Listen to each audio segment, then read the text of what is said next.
Well, hey, all you wiretappers, good to be back here in the studio of Gangland Wire. This is Gary Jenkins. I'm a retired Kansas City Police Intelligence Unit detective, and I am now a mob historian and with the podcast and a few other things, some books and stuff out there.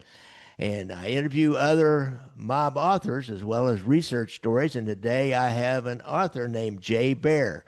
He has written a book about the mob, a really good, solid historical, factually true book as kind of a basis for a novel he wants to write. So, Jay, welcome. Oh, thank you. I'm happy to be here. This is really great. So I'm looking forward to this interview. All right, Jay. Well, we like the mob here, and we like the facts about the mob. When I read about your book, that's when I got hold of you. I thought, well, this is so interesting. It is Mob Life, the Private World of Capone, Lansky, Gotti, and Castellano. And what did Al Capone wear? How much did it cost? Where did he buy it? What kind of Italian or Right. what kind of food did Gotti like besides Italian and that kind of a thing? So I thought that was really interesting, those esoteric little details that we don't really know Right. usually. Well, what I wanted to do is I wanted to tell a different story. Everybody writes books about their crimes and law enforcement's effort to put them away. We've heard all that. So this was like something I wanted to do for years. Let me just tell a different story.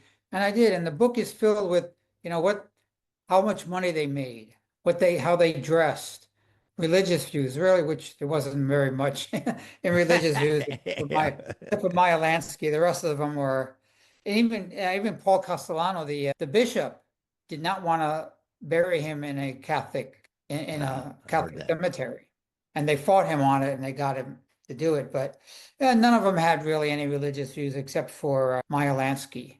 Hmm. He went to synagogue on a regular basis. He belonged.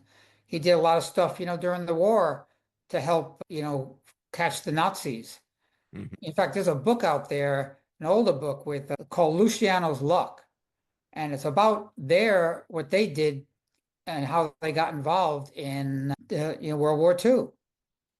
Interesting. Yeah, I had heard that. I've never really. I talked to one guy, an author that had a book really about more about the Navy guy that approached Luciano in prison and then worked with this guy named Sox Lanza, who had the Fulton Street Fish Market and trying to gather information about any possible Nazi saboteurs. But I've never really got into that Meyer Lansky area.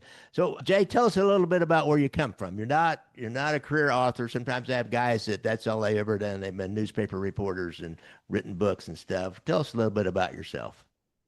Well, I'm from New York, based, originally you can probably tell with my voice, forget about it and all that stuff. I knew you were And from north of me. where are you? Kansas, Missouri. Oh, okay. So my father moved us down here to Florida, like, oh my God, 1972, and I've been here ever since. So, but I started detailing cars when I was 28, and I've been doing that ever since. And it's, brought me right now. I'm kind of like I only work in the mornings. I'm almost 70, so I'm kind of like maybe semi-retired, but I'm Yeah. never going to retire because I got to find something to do all the time. So I write, and right now, I wrote this book, Mob Life, and I wrote a book before that called Angels of Death. It's about two girls who are on the run for murder, and they become killers for hire and realize they're in love with each other. Hmm. And I also wrote a nonfiction book about public speaking because I used to teach public speaking. I'm a distinguished Toastmaster. I did a lot of speaking over the years. I taught hundreds of people how to overcome their fear of speaking. So I took my course and I put it into a book. Hmm. It was only a very short book because, people don't need a lot. I don't think people need a lot of information to be successful. But I've always been interested in gangsters ever since I was a kid. My friends were listening to the Beatles. I was reading books about Capone and Meyer Lansky. So there's something about them that always intrigued me, their power, the women, the way that they just controlled so much. They're very powerful men. And it's just something I've kept on for, oh my God, since 35 years? No, 55 years. Ever since I was a kid, 15 years old, I've been interested in gangsters. So, and I decided, hey, it's time to write about them.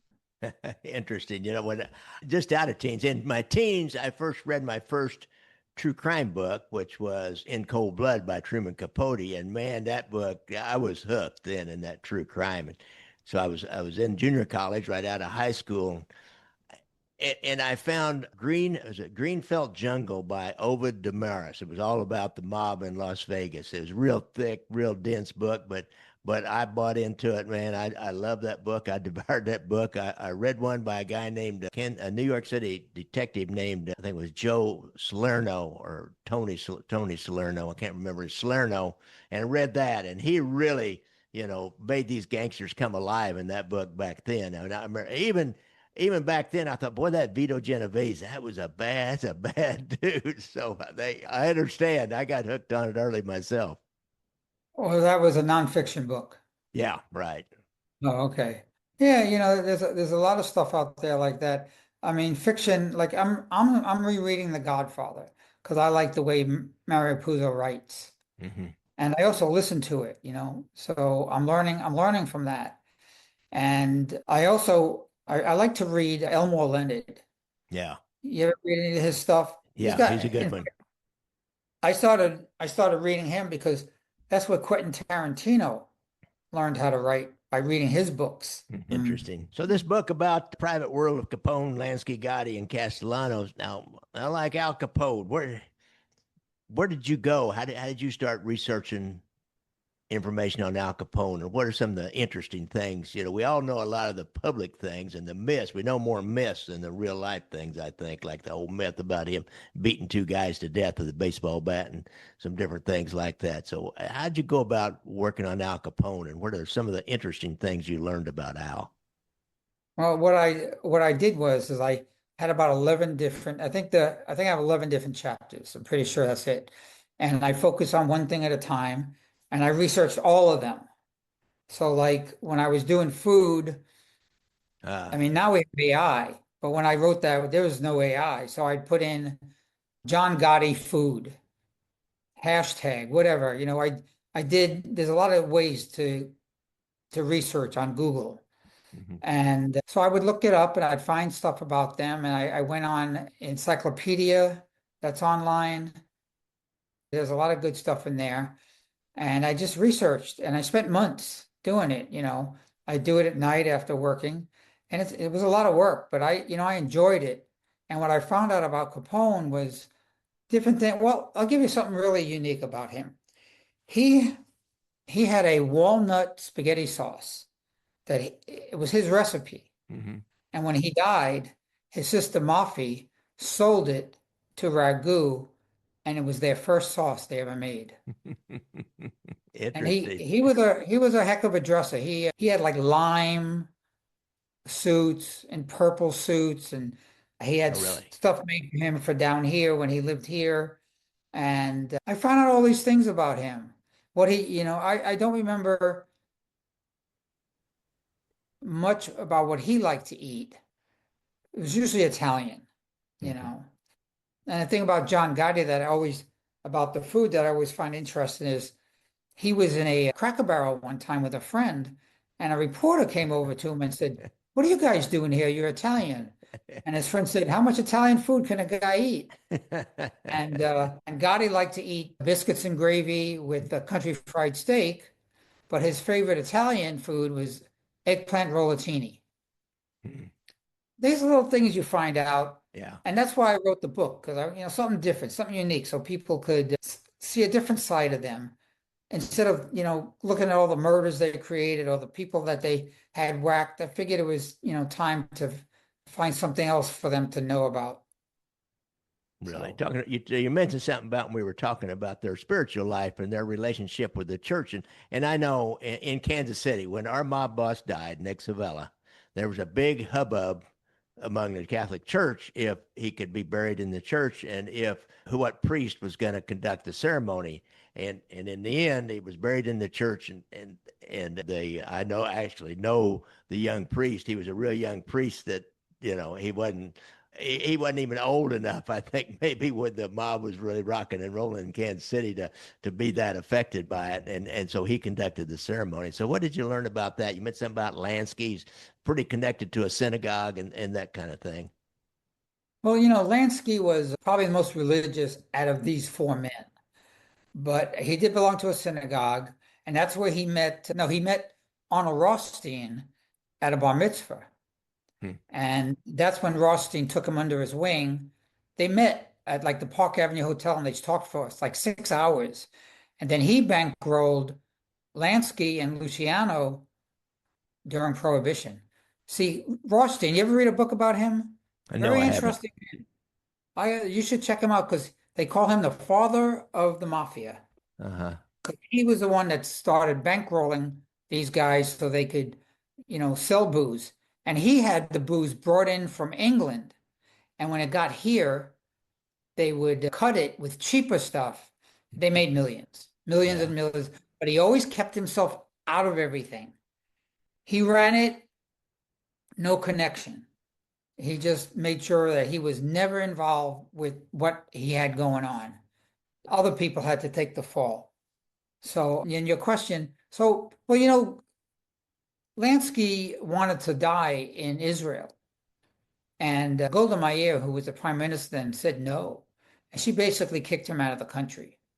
She didn't want him there. And his life, that's what was his dream to die in Israel, but Uh, she made sure it never happened. You know. well, seemed like the Castro brothers up in Chicago when they found their bodies that I believe with Tony. I don't think they could get a church to approve of that one. His brother Michael, they may have, but that's been a constant, ongoing kind of a theme between the church, especially the Catholic Church, and the Italian mafia. Somebody is so prominent that there's like then Meyer Lansky and Golda Meir, they're so prominent. She even stopped his right of return because every Jew has a right of return to Israel, and she denied that based on myth and headlines and stuff. She didn't, he'd never really taken a conviction. Come on. Well, from what I read about him, the only time he was in prison was in upstate New York, and it was just a gambling charge. He went to jail for 2 months. He was too smart to get put away. Yeah. He wasn't flamboyant like Gotti. He didn't want anybody seeing him. Even when he walked his dog, he just Mhm. did it and then he went home. He didn't want to make a scene where Gotti would go into restaurants and throw kisses at people. So he didn't keep a low profile, and that was one of the things that led to his downfall, I think. No, You Gotti's, know. yeah. Oh, yeah, no doubt about it. And law enforcement, you can only take so much when a guy keeps throwing it up in your face. You get there. I tell you what, I used to watch these guys, and I think if you only knew the array of forces that were written ready to come down on you, you wouldn't be doing this stuff. But somehow They don't care. they're different. I've been writing in my new book that they just didn't care. They knew what the life was like, they knew the consequences, and they did it anyway. And they all did the same thing. I mean, all of them were either put in prison or they died. Some of them died of natural causes, like Bonanno and Lansky. There wasn't many. Oh, and Gambino, Carlo, he died of natural causes. I know he went to prison, but that's the fate, and they know it. And like I said, they actually don't care. They just live the life. Hmm. Uh, and some of them got out, like, Bonanno, like I said, he got out. He moved to Arizona, and he lived the rest of his life there. So, but not many of them have done that. No, not many of them. Such a strong way of life. And you mentioned your next book that you're working on is going to be How to Live Like a Mobster. And so, what did you glean from these guys here? How they live like a mobster that was made them successful or worked for them? How to Live Like a Gangster, No Prison Required. Yeah, I've got some things about these guys, but it's going to go deeper than that. I'm going to use other gangsters. There's a lot of information out there, especially now with AI. You can just pick stuff up in seconds. I mean, you could even have them write the whole thing if you want, but I don't do that. Yeah, I don't do like to write that. my own stuff. Yeah, No, and it doesn't come out well anyway. no. But, one of the things I'm looking at in that book is loyalty and respect. Loyalty was a big thing, but you know what? That's the same in regular business. You have to be Mhm. loyal. You have to show respect to your boss. And if you're the boss, you have to show respect to your employees. But the difference is in the mob, if you screw up, you get dead. In regular life, you just get fired. So, it's a big difference. But, Yeah, everybody, even the soldiers, they know it. They going in, they know I can screw up, bam, you're gone. So that's just, that's and if you don't want that kind of life, that's fine, then stay out of it. But you know what they say, once you're in, you're in. That's it. You're not getting out. yeah. And that brings to mind Paul Castellano. That was a mistake he made. He stayed so aloof from the street guys and even the capos that they became jealous of him. And so the way he lived his life, he lived in this huge mansion that he would have him come in once in a while, but he didn't come down to the club anymore. And he had this different life and his clothes and everything. What did you learn about Paul Castellano's life? Well, he was just like you said, he there's a big part in the book about how he had friends like the guy that started the grocery store, what's it called? Ira Wallbaum. Wallbaum. Wallbaum Groceries. He was good friends with him. He was friends with Frank Perdue. He helped Frank Perdue get his chickens in the grocery. Of Hmm. course, probably not for free, but he did.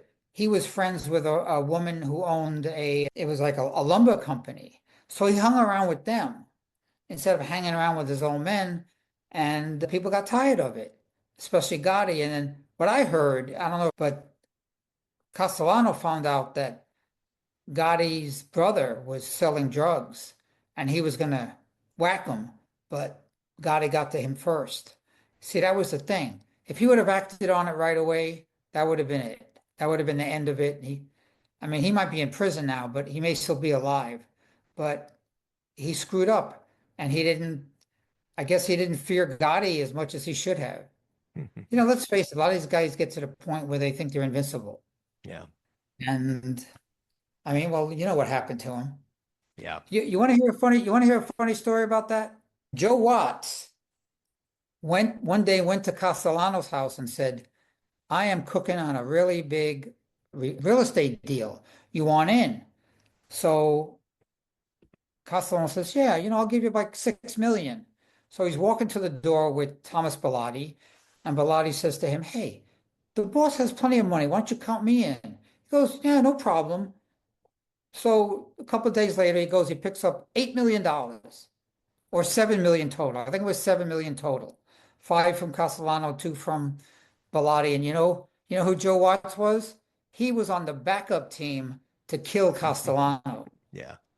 He wasn't one of the four, he was backup. So he knew they were going to get whacked. Guy made himself $7 million like that. I like that. And Yeah. then and then Gotti gave him Bellotti's black book. He Ah, made millions more dollars. And the man. guy's still alive. He's like in his 80s. Yeah. I think maybe he just got out of jail or maybe he's still in prison. I can't remember. They No, call him no, you're right. He got Joe out a the while German. back. That's what I thought. Yeah, that's it. That's him. It'd be a great Joe interview. Watt I'd the love to get German. him Yeah. on. Anybody out there know Joe the German? Give him a call. Tell him I want to have him on the show. Yeah, Smart guy. But that yeah, he's a takes smart guy. cojones though. Yeah. Those are Think about it. If Castellano would have found out, yeah. he would have made it down the street. But Well, that's, I've greed, man. I've heard of that before where they know somebody's going to get hit. And then Joe Massino did this, and then he went to the guy and got him a bunch of money out of him that he was going to have to pay him back. And then, but they know they're going to get hit. So that's Yeah, yeah. mob life, huh? Mob life. Yeah. How to live So like a mobster, a gangster. Don't be loaning anybody any money, because anybody that's dangerous. yeah, but what's kind of funny about that is people should know when they've screwed up and they're going to come after them. I don't know how they always get like whacked or they just don't believe it. I don't get it. If I knew my life was in danger, I'd pack my crap and go, man. Exactly. But I would not be hanging out on those same streets. I would not be no, no. keeping that same pattern that I usually keep.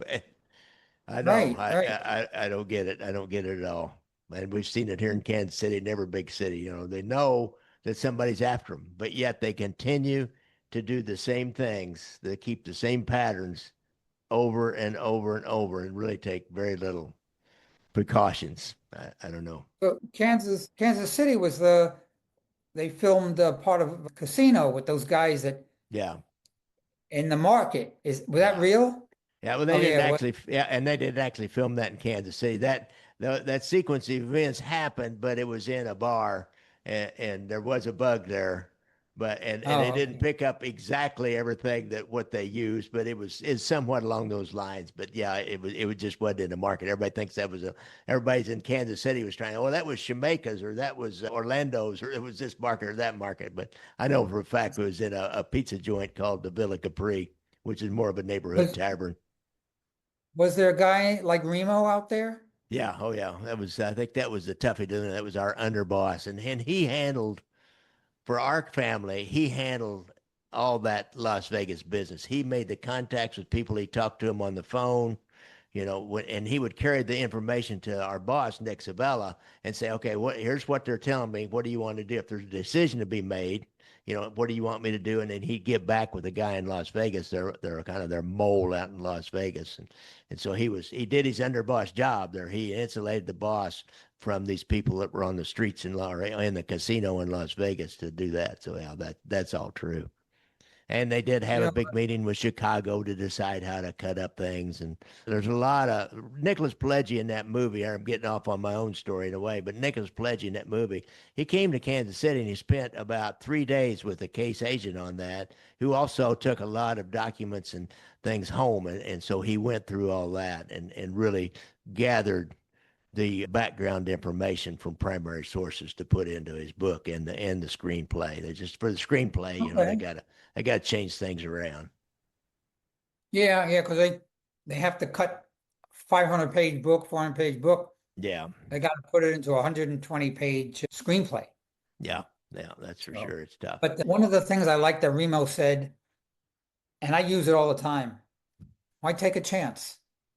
Yeah, That's how he said when they were whacking everybody yeah, and they were saying, this guy's a good guy and he's a good guy, and Remo was like, why take a chance? That's how I look at it. yeah. They all Whack him got killed. anyway. Yeah. Well, he ended up dying in prison after they really. I've just been working on a book myself, and part of it is about the time that they tried to plant a bomb underneath his car. He's so lucky, Jay's so lucky that they had a remote control detonated bomb. They put it underneath his car. They watched him come out and get in it. And as soon as he got in it, they started hitting the switch and it wouldn't go off because the antenna wasn't quite long enough to make the connection to the receiving unit on the bomb. And they had to run up, get the bomb in the plastic or paper bag and go back and experiment with Who it. were they trying? Who were they trying to kill? Remo? Yeah, the remote character, Tuffy De Luna. That Oh, was in okay. real. I was in real life here in Kansas City. Yeah, okay. That wasn't and none of that was in the movie Casino at all. There was a mob war going on while all that stuff was going on in Las Vegas. We had an inter-family conflict in Kansas City that they were killing each other off right and left for a while. Oh, really? I don't know. Well, I've always focused mainly on New York. Yeah, yeah. Yeah. I There's mean, there's a there's lot of mob. Have you ever been to the Mob Museum in Las I Vegas? have, yeah, twice actually. It's really good. It's worth the It trip. is. It's worth the I'm 35 looking or in that 40 room. bucks. There's like 100 pictures of gangsters, people you never even heard of. Yeah. Yeah, I really enjoyed that. I went downstairs to the still. Did you do that? No, I didn't. I don't know if it was there yet or something. I can't remember, but no, I didn't go down to the bar. They have a bar or something downstairs. Well, they have a bar and they have their own, they make moonshine, but it's a Ah, yeah. modern still. Huh, And I they didn't sell realize the that. booze to all the restaurants. And so I went down there, you pay a little extra and you get these little cups, these little tiny cups Yeah. of booze. And so he asked a question. The guy that was talking, he said, does anybody know who the flamingo was named after? So I raised my hand and he goes, who is it? I said, it was Virginia Hill. And he goes, oh, wow, we have a gangster in the room here. So people at my table got an extra drink of peach moonshine. What They what was ever the do that again? what was the question again? Who was the flamingo named after? Oh, okay. Yeah, Yeah, Virginia I would, Hill. I couldn't have called that one up off the top of my head, but I had heard that before. That's a good. Yeah. Got a gangster among us here. Somebody knows his You, gangster history. you want me to show the book? Yeah, yeah. Go ahead. Yeah, let's see it. There it This is is, the folks. book. Mob Life: The Private World of Capone, Lansky, Gotti, and Castellano by Jay Baer. Actually, J. Robert Baer. I'll have a link in the show notes to the Amazon link if you want to get that book, Okay, and I'll that's have a cool. link to Jay's Facebook page too, so our Facebook group if you want to get onto It's that. also it's on audio and it's an ebook. It's all three. Yeah. You can get all three of it. So and it's a short audio, like an hour and a half, you know. Hmm. I found a guy on Fiverr who did a really nice job. What's one last thing that you found the most interesting in their private personal lives that people might not know? What would you want to tell us about there? Well, I thought the food thing was pretty interesting, but what really became interesting was the money they made, the millions.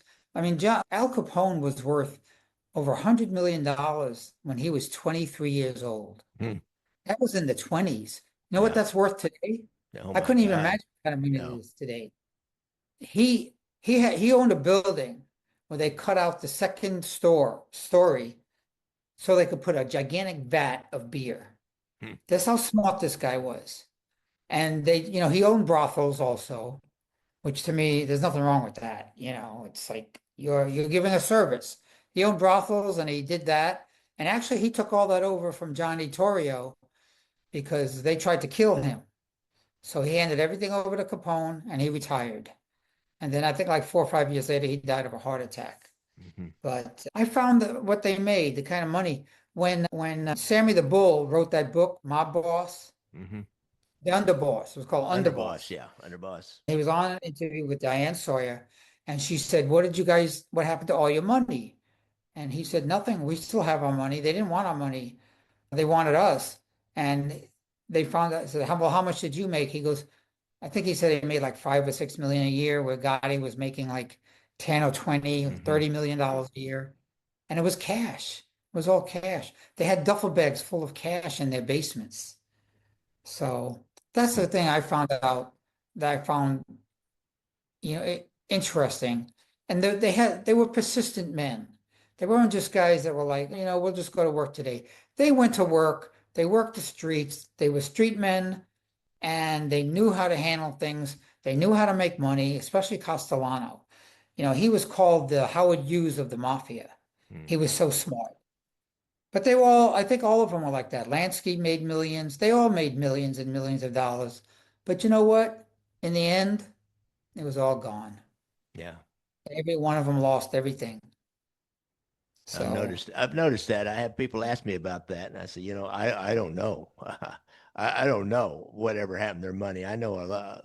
Nick Savella made a lot of money. They were bringing 40 grand a month just out of the Tropicana. That was not even out of part of the Stardust Hacienda Frontier, and there was another one in there, and that was just for him. And then he split a lot of it up among his men, and that's what these mob bosses do. Some of them, the good ones, will split it up among their made guys that they can depend on, have depended on for a long time. But back in those days, Jay, the law enforcement, before drugs, before cocaine hit and all that money hit, the government didn't really go tooth and nail after the money. If they got the guy, like you said, if they got the guy, then they just moved on. That was enough. They didn't really go try to run down the money and trace it down. After cocaine hit and all that drug money hit, then the government started going after money, and then we developed whole units. The civil forfeiture unit, and had civil forfeiture laws, state and federal, that were not really in place before. So that's why government, they just didn't care about the money. what did you say earlier? You were a police officer, a Yeah, detective?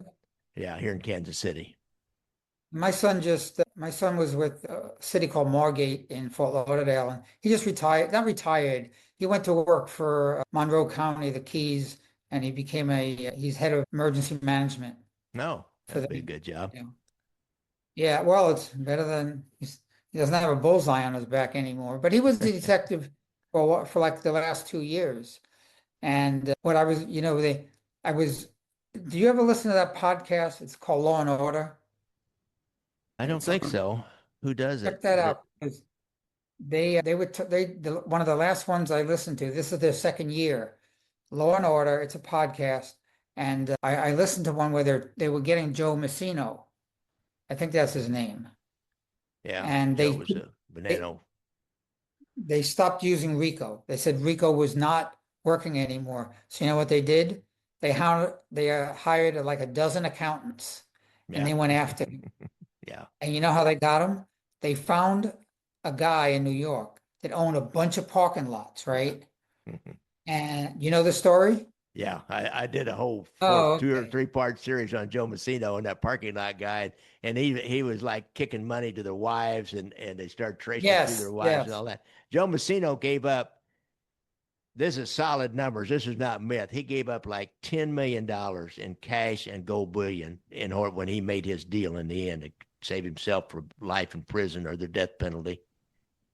Oh, he did. Yeah, That they didn't say. But that's the he was one case I know of where factually law enforcement or anybody actually saw the money that these guys claimed to have, and he had it, so it's out there. I don't know what they do with it. Did you ever hear of this guy? His name was Cefalu, Cefalu. He was a Gambino boss, Hmm. and I don't think he's ever gone to prison. Now there was another guy after him called Marino, but you should check this guy Cefalu because he was there for a while. And but again, in the end, Yeah, yeah. we get it all. Just like they said in Casino, in the end, we get it all. Yeah. Junior's Junior's college fund, the house payment, we Yeah, get everything. yeah, So. interesting. All All right. right. Well, this has been great. I really appreciate the opportunity. Jay Baer, I really appreciate you coming on the show, Jay. And All right. Thank you. all right. Don't forget, I like to ride motorcycles. So when you're out on the streets there in your big F-150, watch out for those little motorcycles when you're out. If you have a problem with PTSD and you've been in the service, be sure and go to the VA website and they'll help with your drugs and alcohol problem if you got that problem or gambling. If not, you can go to Anthony Ruggiano. He's a counselor down in Florida. He's got a hotline on his website. If you got a problem with the gambling, most states will have, if you have gambling, most states will have a hotline number to call. Just have to search around for it. I've always got stuff to sell. I got my books, I got my movies. They're all on Amazon. I got links down below in the show notes and just go to my Amazon sales page and you can figure out what to do. I really appreciate y'all tuning in and we'll keep coming back and doing this. Thanks, guys.